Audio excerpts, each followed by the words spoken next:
તમે સાંભળી રહ્યા છો કનુ ભગદેવ લિખિત ચેલેન્જ માતૃભારતી પર.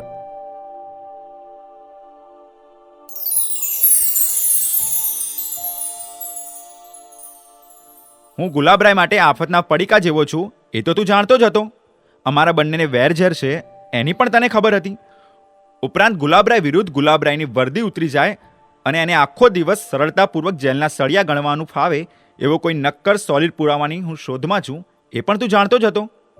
તું તારા મોંએથી ન કહે તો હું જ તને કહી દઉં છું. જોની સાંભળ, તને ભય હતો કે આરતીના ખૂનમાં સરલા અને ઉષાની જુબાનીથી તું પૂરેપૂરો સંડોવાઈ જઈશ, એટલે તે મને અને ઉષાને અમારી સાથે સોદો કરવા માટે અહીં બોલાવ્યા.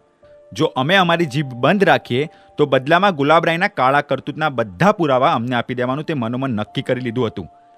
પણ તારા કમ ભાગે આ મિસ્ટર કાંટારાય ભૂલ્યો. ગુલાબરાય મને ક્લબમાં દાખલ થતા જોઈ ગયો એટલે બાજી તારા હાથમાંથી નીકળી ગઈ. ખોટું, આ વિશે હું કંઈ જ નથી જાણતો. જોનીએ ફિક્કા અવાજે કહ્યું અને પછી ડાપણનો દરિયો ડોળતા કહ્યું, ઇન્સ્પેક્ટર ગુલાબરાય સાહેબ એક ખૂબ જ કર્તવ્યનિષ્ઠ અને ઈમાનદાર ઓફિસર છે, તો પછી તેમના કાળા કરતૂતની આમાં વાત જ ક્યાં આવી? આવી ખોટી જૂઠાણાની જાળ ફેલાવીને તમે આરતીના ખૂનનો આરોપ મારા પર ઉઢાડી દેવા માગો છો, પણ તમારી આ જાળ બહુ મોટા ખાનાવાળી છે. કારણ કે ગુલાબરાય સાહેબ બરાબર સમજે છે કે તમે કેવાક સચ્ચાઈના પુતળા છો.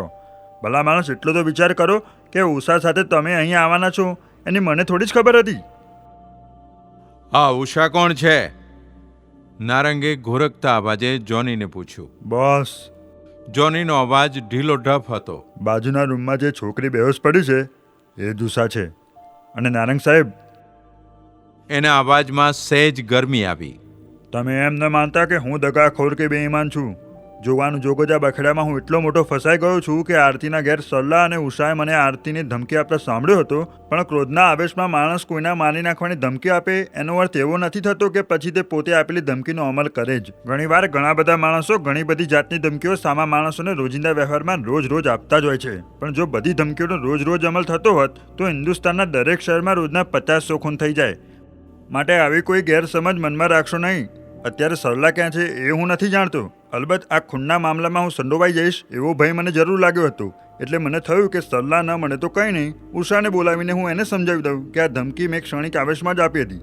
માટે મહેરબાની કરીને તું ચૂપ રહેજે, નહીં તો નાહક જ હું ગરીબ માણસ ફાંસીના માછડે લટકી જઈશ. બસ આટલું જ સમજાવવા માટે ઉષાને મેં અહીં બોલાવી હતી. અને આ સમજાવવા પાછળ પણ મને તો લાભ હતો જ, પરંતુ સાથે સાથે મને તમારી ફિકર પણ હતી નારંગ સાહેબ. ખાસ તો તમારા ભલા માટે જ મેં એને અહીં બોલાવી હતી.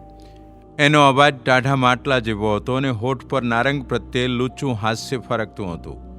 નારંગના કપાળ ઉપર એક સાથે 8-10 કરચલીઓ પડી. આંખો હતી એના કરતાં સહેજ મોટી થઈ. કેમ? મારું ભલું કેવી રીતે? એણે પૂછ્યું. એટલા માટે એ ફરીથી ટાઢા માટલા જેવા અવાજે બોલ્યો કે ઉષાની જુબાની પછી પોલીસ હાથ ધોઈને અને આદુ ખાઈને મારી પાછળ પડી જાત અને સૂંઘતી સૂંઘતી કદાચ અહીં પણ પાછી આવી પહોંચત અને પોલીસ અહીં આવે એ તમને કોઈ પણ સંજોગોમાં ગમતું નથી, તે હું બરાબર જાણું છું બોસ. બસ એટલા માટે મારે આ દાખલો કરવા ખાતર ઉષાને અહીં બોલાવી પડી. હકીકતમાં આ મારો અંગત મામલો હતો અને હું પોતે જ પતાવવા માંગતો હતો. હું તમને આટલી નાની વાતમાં વચ્ચે લાવવાનો નહોતો માંગતો અને એટલા માટે જ મારે આ ખુલાસો કરવો પડ્યો. ઓહો, તું તો ભાઈ ભારે સમજદાર નીકળ્યો. નારંગ કુટિલ હાસ્ય કરતો બોલ્યો. મને પોલીસથી દૂર રાખવા માટે તે જે કંઈ કર્યું છે એ માટે હું તારો આભાર માનું છું, પણ તે મને કહ્યું હોત તો હું જરૂર તારે માથે કોઈ પણ જાતની આંચ ન આવે એવી વ્યવસ્થા કરે. ખેર, જે થયું તે. છોરું કછોરું થાય પણ માવતર કમાવતર ન થાય. બીજી વાર ધ્યાન રાખજે. તમે કદાચ નારાજ થઈ જશો એવો મને ભય હતો. જોનીએ કહ્યું. ઉષા વડબાંદ્ર સાથે અહીં આવી એ કારણે જ હું તમારી પાસે લોકોને મેં જ બોલાવ્યા છે એવો ખુલાસો નહોતો કરી શક્યો. તમે બંને? દિલીપ નારંગ અને ગુલાબ સામે જોતા બોલ્યો. ફીફા ખાડવાનું રહેવા દો અને ચૂપચાપ જોનીને મારે હવાલે કરો. મારે તમારા કાળા ધોળા ધંધા સાથે કંઈ નિસ્બત નથી. તમે અફીણ વેચો કે કોકેન, ગાંજો વેચો કે ચરસ, જે કરવું હોય તે કરો. મારે તો આરતીના ખૂનીની જરૂર છે. જો તમે એમ માનતા હો કે હું અહીં તમારી કેદમાં ફસાયો છું અને મારા અહીંના આગમન વિશે કોઈ જાણતું નથી, તો જરૂર તમે બંને વગર ટીકડીએ ઊંઘમાં છો. હું અહીં આવ્યો છું એની બીજાઓને ખબર છે, માટે મારી સાથે કોઈ પણ જાતની ચાલબાજી રમવાનો પ્રયાસ કરશો નહીં તો તમને ભારે પડી જશે. તમે બસ ચૂપચાપ જોનીને મારે હવાલે કરી દો. માળું, તમારી વાત તો સાચી છે હો, નારંગ જાણે પોતે સર્કસનો કોઈ જોકર હોય એવા અવાજે બોલ્યો. પછી એણે ગુલાબરાય સામે જોઈને કહ્યું, બોલો, તમે શું કહો છો? મને આ માણસો પર જરા પણ ભરોસો નથી. આરતીના ખૂનના આરોપમાંથી ઉગરી જવા માટે આને કોઈ ઘેટો જોઈએ છે એ સમજી શકાય એવી વાત છે. આની બીજી ખાસિયત એ છે કે જોની નામના આ ઘેટાને આપણે સોંપી દેશું તો પણ પાછળથી એ હાથ પગ વાળીને બેસશે નહીં, કારણ કે આપણે બંને ચોર પોલીસ છીએ અને એકબીજાના મળતિયા છીએ એ વાત તે જાણે છે. એટલે તે આપણા બંનેનું કંઈ અહિત કરે એ પહેલાં જ હું એને આરતીના ખૂનના આરોપી તરીકે ફરીથી સંડોવી દેવા માગું છું. વચ્ચે મહેન્દ્રસિંહ નામનો ઈમાનદાર માણસ ન આવ્યો હોત તો આ લગભગ ફસાઈ જ ચૂક્યો હતો. પણ વાંધો નહીં, હું ફરીથી સરી ગયેલી બાજીને સંભાળી લેવા માગું છું. આમ કહીને ગુલાબરાયે દિલીપ સામે ખંદુ હાસ્ય કર્યું. અરે ભલા માણસ! દિલીપ ગુલાબરાય સામે જોઈ જાણે સામા માણસના કાનમાં મીઠું મધુરું શરબત રેડાતું હોય એવા અવાજે બોલ્યો, ખૂનના સમયે હું ઇમારતમાં હતો એટલું જ તમે પુરવાર કરી શકશો.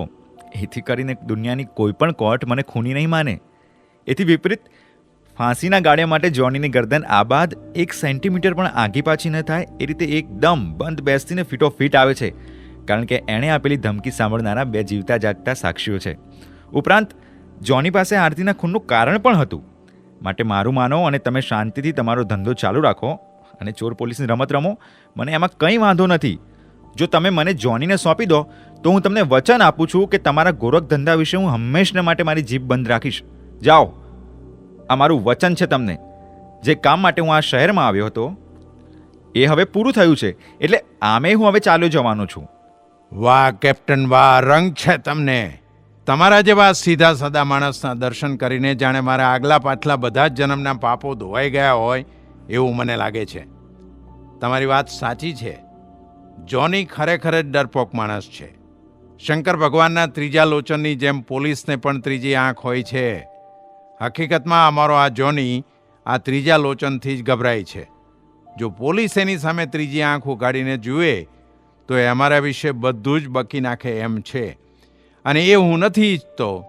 એના કરતાં મને તમારામાં વધારે ભરોસો છે, એટલે હું જોનીને તમારા હવાલે કરવા તૈયાર છું.